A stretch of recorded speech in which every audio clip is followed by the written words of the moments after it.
Assalamualaikum warahmatullahi wabarakatuh.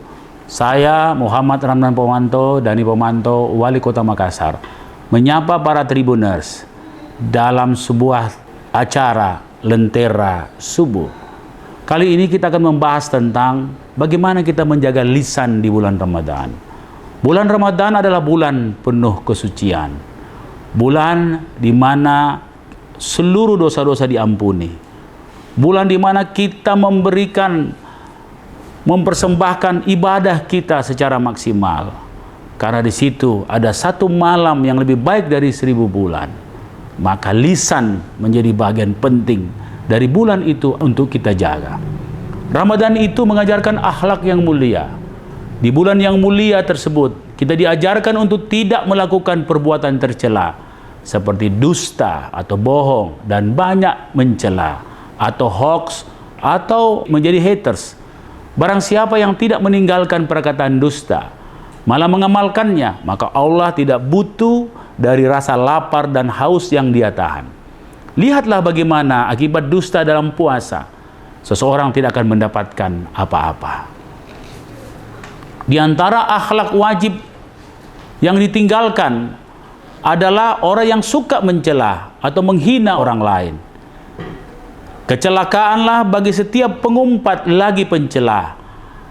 Quranul Karim Al-Humazah ayat 1. Termasuk dalam mencela adalah mencela saudaranya yang telah bertobat dari dosa.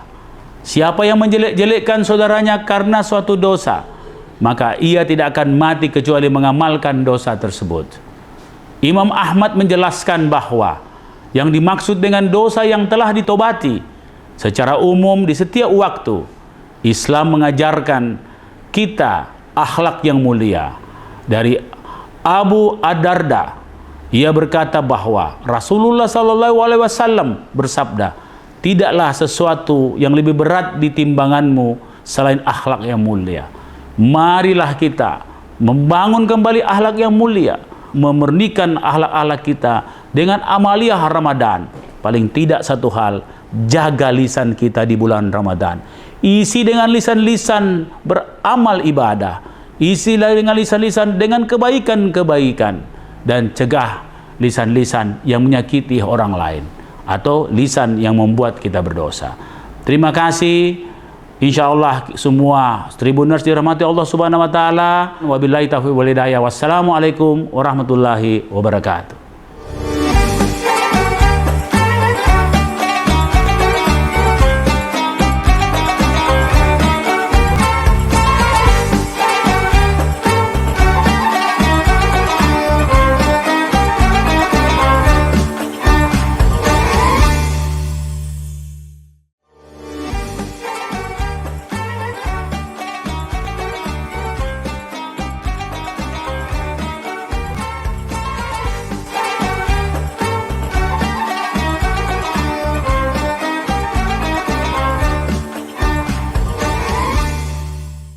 Bismillahirrahmanirrahim. Assalamualaikum warahmatullahi wabarakatuh.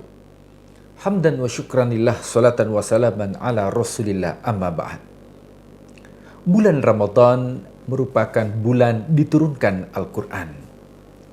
Allah subhanahu wa ta'ala berfirman, Syahrul Ramadan alladzi unzila fihi Al-Quran. Bulan diturunkan Al-Quran.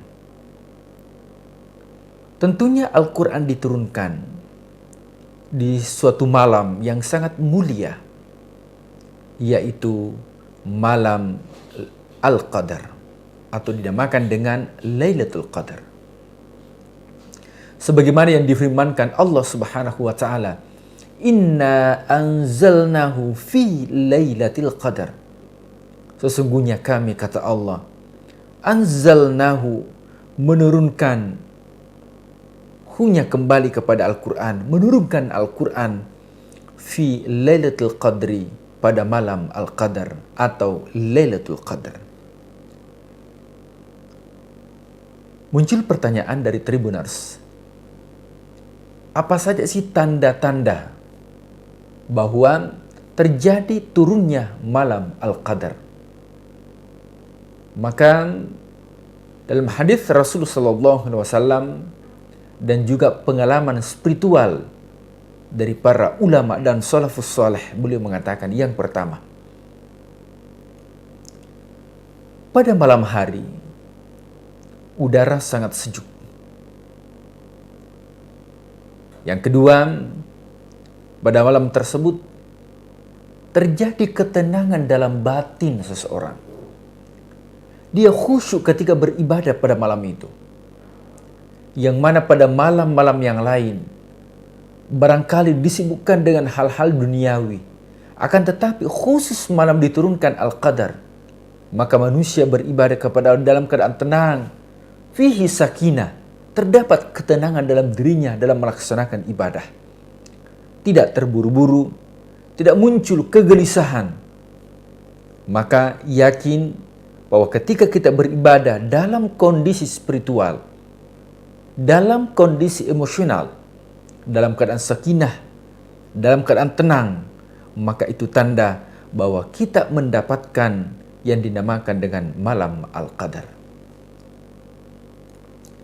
Kemudian yang ketiga, tanda malam Al-Qadar. Malam Al-Qadar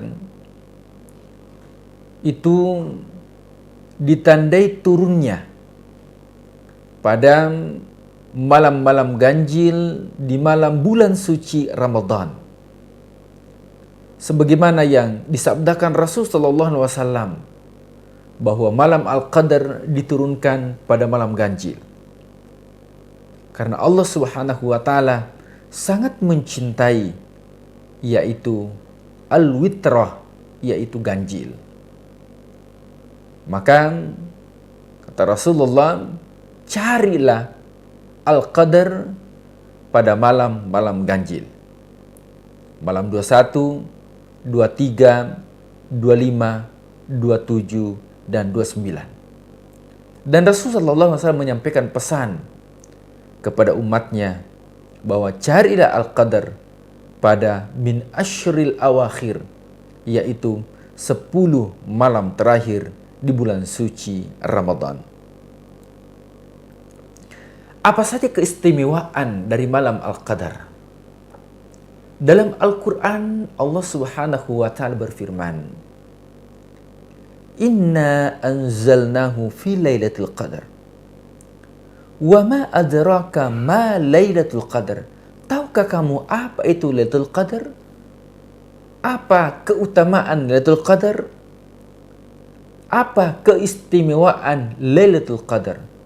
Maka Allah menjawab, Lailatul Qadri khairum min alfi syahr. Malam Al-Qadar khair, jauh lebih utama, jauh lebih mulia, min alfi syahrin, dari 1000 bulan, atau kurang lebih 83 tahun. Maka ketika kita mendapatkan Al-Qadar dan kita beribadah kepada Allah, maka ibadah yang dilakukan sebanding dengan ibadah 83 tahun. Kalau kita bersedekah pada malam itu, maka seakan-akan kita mengeluarkan infak dan sedekah selama 83 tahun. Bahkan jauh lebih banyak. Khairun, jauh lebih banyak kebaikan dari 83 tahun atau alfi syahrin, 1000 bulan. Apalagi keistimewaan malam Al-Qadar? Keistimewaan malam Al-Qadar, tatanazzalu alaihimul malaikah. Malaikat itu diturunkan berbondong-bondong, tatanazzalu silih berganti, diturunkan sampai-sampai dinamakan dengan Al-Qadar. Karena kenapa? Keistimewaan malam hari itu, di samping diturunkan Al-Quran, juga diturunkan para malaikat makhluk yang paling suci di muka bumi ini. Ketika Allah menciptakan khalaqatahu min nur, Allah menciptakan dari cahaya. Malaikat merupakan makhluk yang mulia. yang mana tidak dibekali nafsu, tapi dibekali akal oleh Allah Subhanahu wa taala. Makanya ketika diperintahkan oleh Allah, la ya'sunallaha ma amarahum. Dia tidak pernah bermaksiat apa yang diperintahkan oleh Allah, tidak pernah menunda apa yang diperintahkan oleh Allah, tidak pernah membangkang apa yang diperintahkan oleh Allah. Wa yaf'aluna ma yu'marun, dan melakukan apa yang diperintahkan oleh Allah. Tribuners yang dimuliakan Allah, apalagi keutamaan atau keistimewaan malam Al-Qadar ketika diturunkan para malaikat. Tatanazzalu alaihimul malaikah, diturunkan para malaikat tentunya ketika malam itu suci, kemudian diturunkan makhluk yang suci, maka hanya didapatkan bagi orang-orang yang mensucikan dirinya. Qad aflaha man zakkaha, maka sungguh beruntung, kata Allah, orang-orang man zakkaha, yang mensucikan dirinya. Wa qad khaba man dassaha, tapi alangkah celakanya bagi orang yang mengotori dirinya. Tahu bulan suci Ramadan merupakan bulan ampunan. Akan tetapi banyak amalan yang ditinggalkan. Termasuk ibadah puasa pun sebagian orang masih meninggalkan ibadah puasa bukan dalam keadaan uzur, bukan dalam keadaan rukhsah. Maka orang tersebut sudah mengotori dirinya di bulan suci Ramadan. Tribuners yang dimuliakan Allah,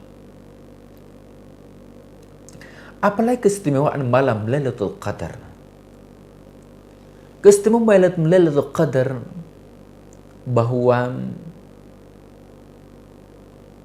malaikat memberikan salam, memberikan kedamaian kepada makhluk bumi hatta matla'il fajr, sampai terbitnya fajar. Maka pada malam hari itu kemuliaan di atas kemuliaan. Maka orang yang beribadah pada bulan itu diberikan kemuliaan oleh Allah Subhanahu wa taala. Maka orang yang menghidupkan, yang memperbanyak istighfar, khususnya di malam Al-Qadar, maka Allah Subhanahu wa taala memberikan ampunan bagi orang yang beribadah dan beristighfar kepada Allah. Makanya Rasulullah SAW mengajarkan kepada istrinya Aisyah sebuah doa. Aisyah mengatakan, "Ya Rasulullah, ajarkanlah kami sebuah doa ketika malam mendapatkan Al-Qadar atau Lailatul Qadri." Maka Rasulullah SAW mengatakan, ketika mendapatkan Al-Qadri, wahai istriku Aisyah, ya Humairah, maka perbanyak baca doa. Apa doanya? Allahumma innaka afuun tuhibbul afwa fa'fu anna. Allahumma innaka afuun tuhibbul afwa fa'fu anna. Allahumma innaka afuun tuhibbul afwa fa'fu anna ya karim. Maka inilah doa yang diajarkan Rasul sallallahu alaihi wasallam ketika turun Al-Qadar atau Lailatul Qadri. Sesuai dengan pertanyaan dari Tribuners, bahwa apakah ada doa khusus yang kita baca ketika diturunkan malam Al-Qadar, di mana doa yang dipanjatkan oleh seorang hamba itu akan dikabulkan oleh Allah. Maka doa yang paling terbaik bukan meminta harta kekayaan. Kenapa? Harta kekayaan itu hanya dunia, kita tinggalkan. Bukan meminta pangkat dan jabatan, karena pangkat dan jabatan pun itu, pangkat dan jabatan itu pasti ada masa di mana kita menduduki pangkat tersebut. Tidak ada yang abadi di muka bumi ini. Maka yang paling terbaik adalah orang yang mendapatkan ampunan Allah Subhanahu wa taala. Bukankah Nabi Adam alaihissalam ketika dikeluarkan di muka bumi ini, dia berdosa kepada Allah, maka yang pertama kali yang dilakukan adalah bukan mencari kambing hitam, bukan mencari kesalahan dari orang lain, tapi beliau beristighfar kepada Allah dan mengatakan, Rabbana zalamna anfusana wa illam taghfir lana wa tarhamna lanakunanna minal khasirin. Ya Allah, kami menganiaya diri kami, ya Allah. Wa illam taghfir lana, jika Engkau tidak ampuni kami, ya Allah, la tarhamna, dan tidak memberikan rahmat-Mu, kasih sayang-Mu, ya Allah. Apa yang terjadi? Lanakunanna minal khasirin, maka kami termasuk orang yang dalam kerugian, orang yang sangat merugi Allah. Makanya pada malam Al-Qadar tentunya Allah menyembunyikan kapan malam Al-Qadar. Kenapa? Karena ada hikmah yang terbesar di dalamnya, supaya manusia bersungguh-sungguh untuk mendapatkan Al-Qadar. Andai kata Allah menetapkan waktunya, maka orang akan beribadah hanya pada malam itu. Tapi karena Allah menyembunyikan suatu hikmah yang sangat besar, bahwa jangan mencari Al-Qadar hanya di malam-malam ganjil saja, akan tetapi carilah Al-Qadar di semua malam bulan suci Ramadan. Ketika kita memprioritaskan setiap malam untuk beribadah kepada Allah, maka saya yakin dan berprasangka baik kepada Allah bahwa kita termasuk orang yang mendapatkan bagian keutamaan dan kemuliaan malam Al-Qadar. Tribuners yang dimuliakan Allah, demikian yang sampai saya sampaikan, mudah-mudahan ada manfaatnya. Wabillahi taufiq wal hidayah. Assalamualaikum warahmatullahi wabarakatuh.